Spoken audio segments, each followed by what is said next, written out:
Bueno, hay mucho más mensajitos, lo vamos a leer después porque vamos a hablar del tema de la situación laboral, bueno, que estamos atravesando prácticamente todos en la República Argentina. La situación laboral, bueno, en el país presenta desafíos muy, muy complejos, ¿eh? Y bueno, hemos convocado a un especialista, es abogado laboralista, Jorge Eduardo Zamorián, que muy amable, desde Buenos Aires nos está atendiendo. Jorge, bienvenido a Reporter 180, LT3, gracias por estar, ¿eh? Por favor, un placer como siempre, gracias por llamar. La situación es un desafío complejo, el tema de el derecho del trabajador, bueno, la situación que prácticamente tiene, por donde lo mires, situaciones, bueno, de fuera de convenio de colectivo, decretos, con decretos de necesidad y urgencia que por supuesto no se aplican, bueno, como corresponde. La situación es muy, muy complicada. Sí, es muy complicada, es desde siempre, con algunas aristas positivas en el último tiempo y con temas, digamos, que superan la complejidad habitual y han nacido también hace poco tiempo y están irresueltos. Y si querés te lo trato de sintetizar, decime vos. Sí, dale.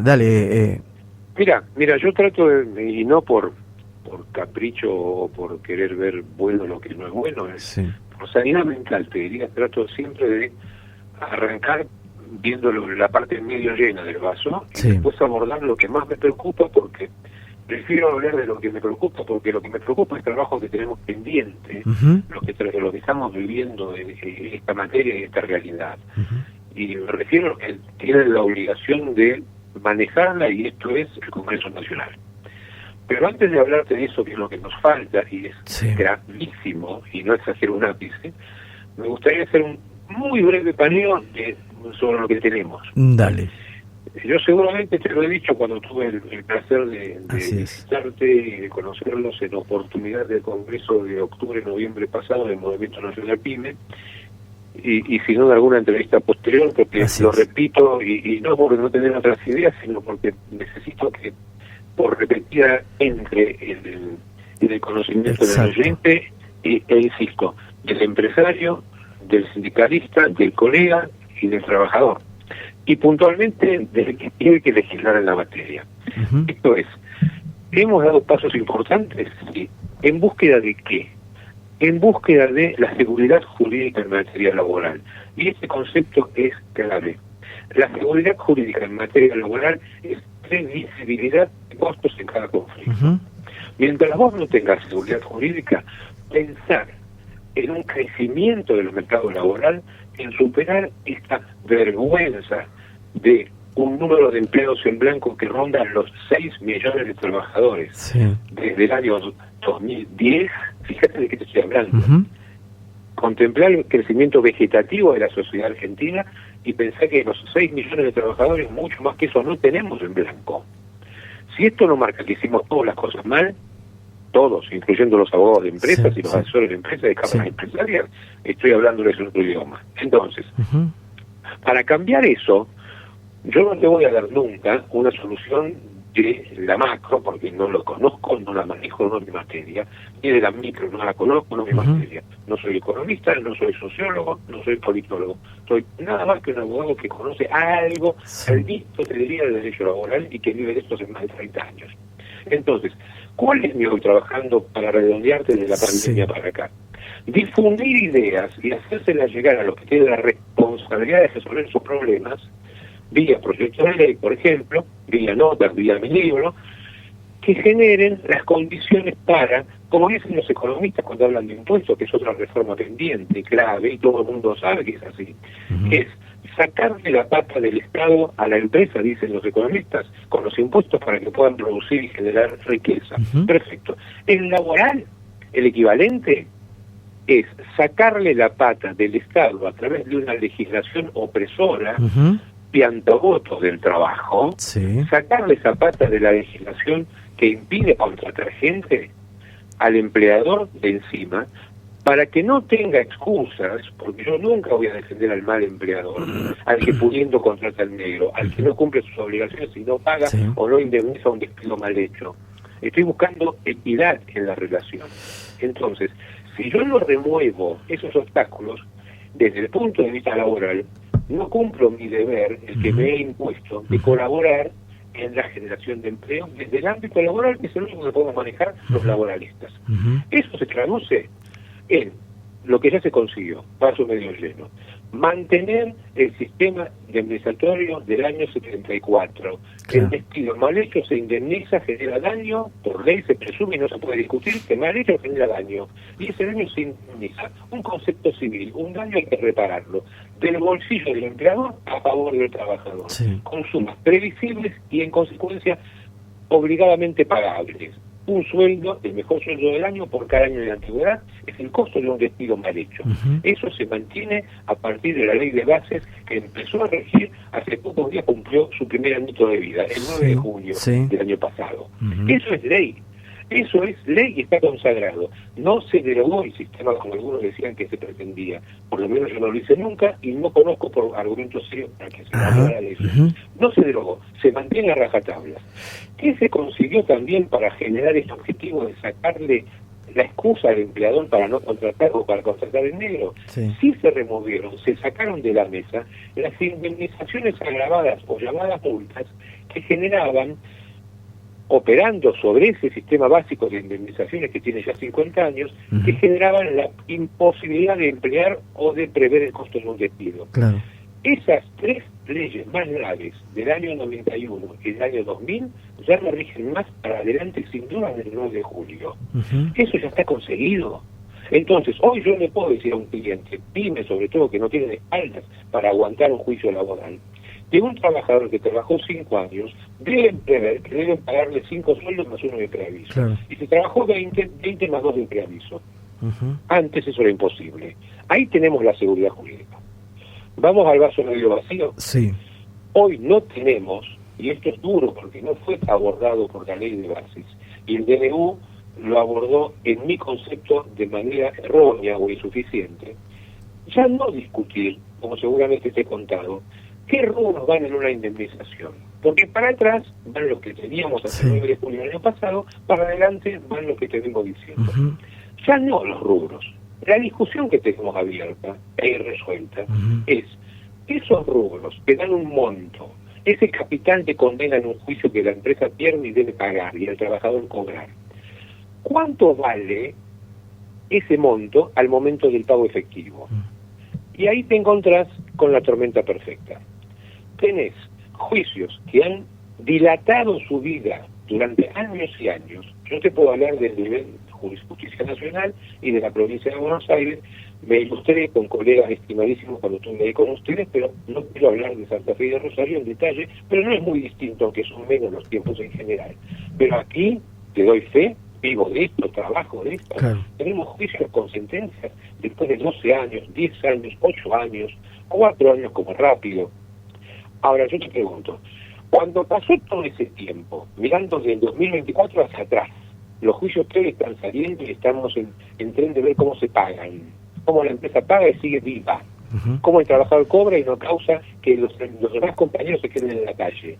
Cuando estamos en ese trance y tenemos tanto tiempo de juicios, asterisco, más la pandemia incluida, que frizó los expedientes durante años, allá, acá y en todo el mundo, pero estamos aquí en nuestros dolores propios argentinos. Además de la pandemia, la duración de los juicios que te dije eterna. Además, del 24 para atrás, otra vez un cíclico proceso repetido de índices altísimos de inflación. Entonces, cuando vos al rubro que corresponde pagar le aplicás esa unión de tiempos extensos e inflación alta, se produce la tormenta perfecta, porque hoy estamos recibiendo condenas, de hablo de casos testigos, de $1.000.000 de pesos de capital de condena, rubros tal y tal, corresponde pagar del 2012 $1.200.000 pesos. Jorge, hoy, no sé si tenés un segundito más, pero me tenés que esperar una pequeña pausa y volvemos inmediatamente. Perdón, muy interesante lo que está diciendo, que estamos escuchando atentamente. ¿Volvemos enseguida? Dale, con gusto. Bueno, rápidamente volvemos, señores, porque bueno, estamos atentamente, bueno, con un especialista, es abogado laboralista, Jorge Eduardo Zamolián, que por supuesto conoce mucho el tema de qué es lo que hay que hacer y cómo encarar esta situación que prácticamente el mercado laboral se encuentra en un punto crítico. Jorge, ¿estás ahí? Claro, perfecto. Cierro esto porque sé que es un tema denso, me apuro entre que tratar de que se me comprenda, pero es complejo. Dale. Y a veces me voy largo, pero es inevitable. Te decía, hoy ese combo perfecto, la tormenta perfecta, de tiempos extensísimos, con pandemia incluida, e inflación altísima, te lleva a que si vos cambiás el sistema con el que se venían ajustando los juicios, desde la ley de convertibilidad que prohibió aplicar mecanismos de inflación directa, de indexar los créditos laborales, como los indexan los créditos en juicios civiles o en juicios comerciales, cuando aquí, en el año 22, la Justicia Nacional, a fines del 22, comenzó a cambiar el sistema, nos encontramos que juicios, como te citaba, de 1 millón de pesos redondeando de capital, después de 10 años, 12 años de juicio, con el sistema que se venía aplicando durante toda esta época de inflación y no indexación de las deudas laborales, ese 1 millón de pesos, aplicando el sistema de tasas bancarias altas, depende de las fechas exactas, podría rondar, te hablo de 2 casos puntuales que tenemos en juicio hoy ante la Corte Suprema de Justicia, podría rondar una condena que del millón pasaba a los 20 millones, 18 millones, 25 millones de pesos, con un sistema que estaba vigente durante años y años.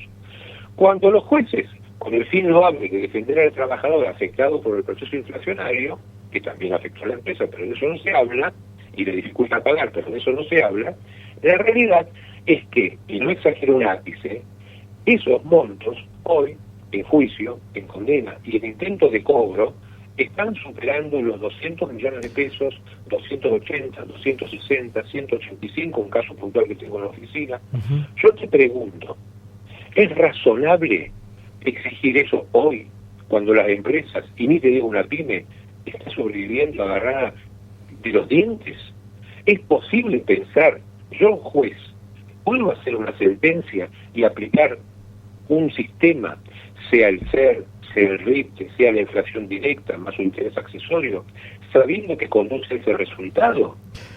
Máxime cuando, 15 meses después de este cambio, el 29 de febrero del 24 y 5 meses después, en agosto, la Corte Suprema se expidió y estableció en casos testigos que los sistemas que aplicaban los jueces a nivel nacional, la capitalización de intereses anualmente, sistema primero, o el CER con coeficiente, y daban estos aumentos de montos de condena, no podían ser aceptados porque afectaban el derecho de propiedad, generaban enriquecimiento indebido, y por consecuencia, lo que la Corte avaló era mantener la aplicación de las tasas bancarias más altas, las tasas activas, y aceptar eventualmente una capitalización única de intereses.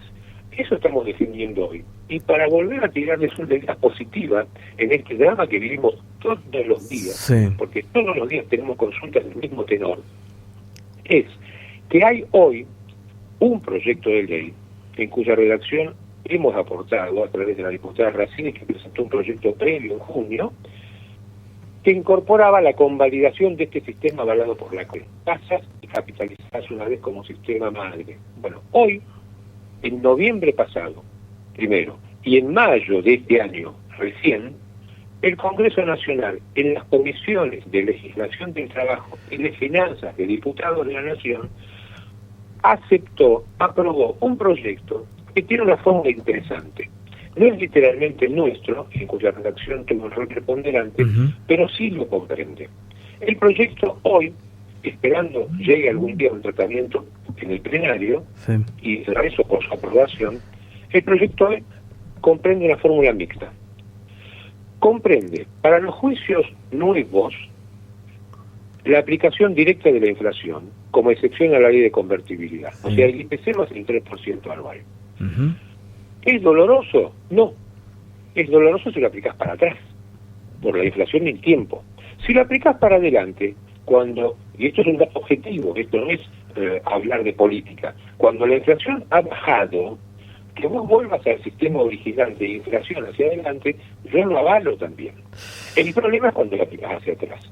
¿Qué cosa? En cambio, esta ley lo soluciona, completo, lo soluciona porque en el artículo siguiente de esta norma de proyecto dispone, que lo abrevio, pero es esto: para todos los juicios en trámite, a las fechas de entrada en vigencia de esa futura ley, todo lo que esté en trámite y no se haya abonado a un juicio con sentencia para servir de salvataje a la situación que hoy afecta a la enorme cantidad de miles y miles de empleadores y trabajadores que no pueden cobrar así, para esos se deben aplicar tasas bancarias, con el IPC con 3 como máximo, como tope. Entonces, con una fórmula mixta como esta, vos evitas el quebranto masivo de empresas y vos evitas la impobrabilidad para el trabajador. Jorge, y vos evitas que el otro trabajador que mira la película se quede en la calle porque la empresa, estimado, se concursa o la pyme directamente baja la persiana. ¿Qué es lo que está sucediendo actualmente, Jorge? Digo, qué desafío, ¿no? En esto de ir reformando y que por supuesto tiene que ser con una cirugía, bueno, menor, con detalle, bueno, con gente que sepa, como para poder plantear a un diagnóstico como corresponde y poder resolver estos problemas que tiene la Argentina, que son estructurales de hace muchísimos años, que por supuesto alta inactividad, gente que está en condiciones de trabajo, no trabaja. Bueno, el empleo de baja calidad, la informalidad que domina el mercado laboral, el tema del deterioro de los salarios, que ya lo sabemos, poco poder adquisitivo, mayor desigualdad. ¿Cómo solucionamos todo esto? ¿Cómo salimos de todo esto, no? Hagamos este ejercicio, con vos y con los oyentes. Sí. Vos sos empleador, yo soy empleador, los oyentes son empleadores. Tenés una pyme para ir a la normalidad, porque la gran generadora de esta revolución que estamos esperando es la pyme, no es la gran empresa. Pero sí, lo digo todo el tiempo, Jorge. Los países que progresaron. Exacto, entonces, una empresa pyme, yo vivo con las empresas, no estoy en una torre de marfil escribiendo libros. Lo sé. Caminamos todos los días, si te contara la reunión que tuve esta mañana, todos los días viendo. Pero el gobierno parece agarrar al revés, te digo. O sea, acá yo veo todos los días la cantidad de gente acá, el cordón industrial un 40% está trabajando y un poco menos, te digo. Y la mayor parte de los empleados con medio pie afuera a punto de ser despedidos. Mi ilusión, y ahí es clave el rol tuyo, el rol de la prensa, mi ilusión es que este tema se instale, porque ya no quiero más que me digan, hay que terminar con la industria del juicio, punto. Hay que terminar con las multas, punto.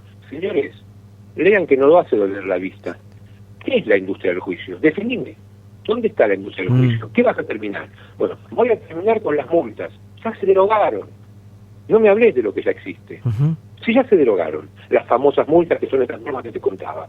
Entonces, ya está conseguido. Disfrutarlo y trabajar en consecuencia. No tenés excusa para no dar trabajo por ese lado. En el drama hoy existen las actualizaciones. Es cuánto pagás. Entonces, abordar el tema, no lo guardes abajo de la alfombra, porque ni vos, ni yo, ni José Pérez, si tiene una empresa, va a tomar gente cuando no sabe si el día de mañana ese chico, ese divino, es un mal trabajador, o a él le va mal, y tiene que despedirlo, no sabe si con ese despido se le va a la empresa. Estas reglas laborales que desincentivan, digo, que no incentivan a la contratación de personal, digo, o sea, ¿en qué momento se tiene que cambiar? Porque se tiene que cambiar ayer, estimado, ayer. Esto rige para adelante desde el momento que nunca, porque una cosa es ser apasionado por estos temas, otra cosa es ser ingenuo. Ni vos, ni yo, ni ningún empleador de los ejemplos que estamos dando va a tomar gente si la actividad económica no lo hace necesario. ¿Y no? ¿Estamos de acuerdo? Sí, entonces, si estamos con la empresa quebrada, si no le vendo un alfiler y tengo una mercería, no voy a tomar 2 personas nuevas. Pero si se dan las condiciones económicas, que no depende de nosotros, como te dije al comienzo, nuestro aporte está limitado al aspecto laboral. Ahí sí es nuestra obligación dar herramientas laborales para que esa empresa, que ya tiene las condiciones para tomar gente, no tenga excusa o temor para no hacerlo. O peor, que es típico pecado por ignorancia en general, por ignorancia te diría, no por mala fe de la primera. Contratar negro. Y contratar en negro no es evitar un conflicto, es dañar al trabajador, seguir generando un agujero imposible de llegar a las cajas previsionales, porque hago un asterisco, no soy previsionalista, pero un efecto del que no se habla, soñado, de este crecimiento del empleo por el que todos los que trabajamos en esto de buena fe aportamos, es el financiamiento genuino de las cajas de jubilación. Vos no podés tener un sistema, olvidate de todos los demás males que se han cometido en la materia, no podés tener un sistema viable si siguen aportando 6.200.000 personas. Y no. En cambio, si vos incorporás 12, mira, digo, parece que hubiera tomado algún vinito y no tomé nada. Si vos tomás 12 millones de personas aportantes, ¿no se cambia un poco la ecuación? Un montón. ¿Cómo va a cambiar eso si yo no puedo tomar gente? Porque tengo miedo. Entonces, vuelvo al punto de arranque. Démosle las condiciones. Y esto es, yo no estoy explicándote ahora con los argumentos técnicos, jurídicos, que hay muchísimos, de por qué esto es viable, de otros sistemas no. Te aseguro, para no cansar a la audiencia, que hay infinitos, están viniendo como testigos, análisis del régimen de indemnizaciones, lo publicó Vanessa Ediciones en mayo del 23. Tampoco me interesa vender libros, me interesa que se conozcan las ideas. Se hizo con ese fin. Entonces, está todo argumentado allá y en cada presentación que hacemos en público las pueden seguir. Entonces, los argumentos están. El argumento de hecho es el que estoy explicando porque es fácil de comprender y no es tan aburrido. No hay viabilidad del empleo cuando tienes riesgo de morirte por cada juicio que tengas, porque los juicios son inevitables. Seguramente. Los conflictos son inevitables. Seguramente. No hace falta ser Jack el Destripador como empleador o Jack el Destripador como trabajador. Es normal. Por eso la ley, y por eso ese sabio legislador de 50 años previó lo que decíamos al comienzo, una indemnización tarifada, previsible, para que no haya excusa para no ser pagada. Jorge, ¿dónde te pueden seguir? Por supuesto, a través de todas tus plataformas, que siempre estás muy activo. Siempre. Todas las redes, estamos en todas las redes. El material que quieran se puede pedir directamente a partir de las redes o el teléfono, está a disposición, les hacemos llegar todo, colegas, cámaras empresarias, estoy, digamos, haciendo todo lo que podemos hacer, no estoy solo, somos un equipo, el trabajo que hizo la diputada Racini es increíble, pensar que ella es empresaria, arrancó con el tema bloqueo que la afectó personalmente, sigue trabajando en esto. Hay cantidad de legisladores que están apostando a que esto se instale y se consagre en ley. Y como insisto en esto, cuando empezamos a hablar a partir de julio del año pasado, estábamos en una isla, éramos los únicos. Me decían, ¿para qué una ley? ¿Por qué no van a seguir los jueces fijándonos? Porque está mal, porque técnicamente se cambió el Código Civil, ya no puede, pero es un tema legal, no te lo voy a explicar ahora. Pero había argumentos para que eso cambiase. Entonces, el Congreso tiene que ponerse los pantalones. Totalmente de acuerdo. Jorge. Hoy, a diferencia de eso, el Congreso ya lo está haciendo. Porque las dos comisiones que lo aprobaron, en esta fórmula mixta, que insisto, no era la que proponía personalmente en mi libro y después con el equipo de la diputada, pero la comprende y entonces la avala y la defiendo, esta fórmula mixta surgió del Congreso y del debate del Congreso. Jorge, por supuesto, vamos a seguir charlando, es sumamente interesante, más en estos tiempos que estamos atravesando, donde hay que ir a mirar un poco la letra fina, ¿no?, en el mercado laboral, de la situación, que es crítica. Muchísimas gracias por el contacto, Jorge. Y con este margen de ilusión. Gracias a vos. Gracias, muy amable. Jorge Eduardo Manuel Zamolian, abogado laboralista, hablando sobre estos cambios que se tendrían que hacer, estas reformas integrales en el mercado laboral, como para incentivar, a ver si en algún momento, ¿no?, con el régimen que por supuesto está puntualmente regido, yo creo que no. Es muy difícil, si no hay incentivos, nadie te va a tomar nadie. O sea, si toda una cadena, si no hay inversión, no hay venta, no hay compra, no hay poder adquisitivo, ¿cómo hacemos? Muy complicado. Pausa y volvemos.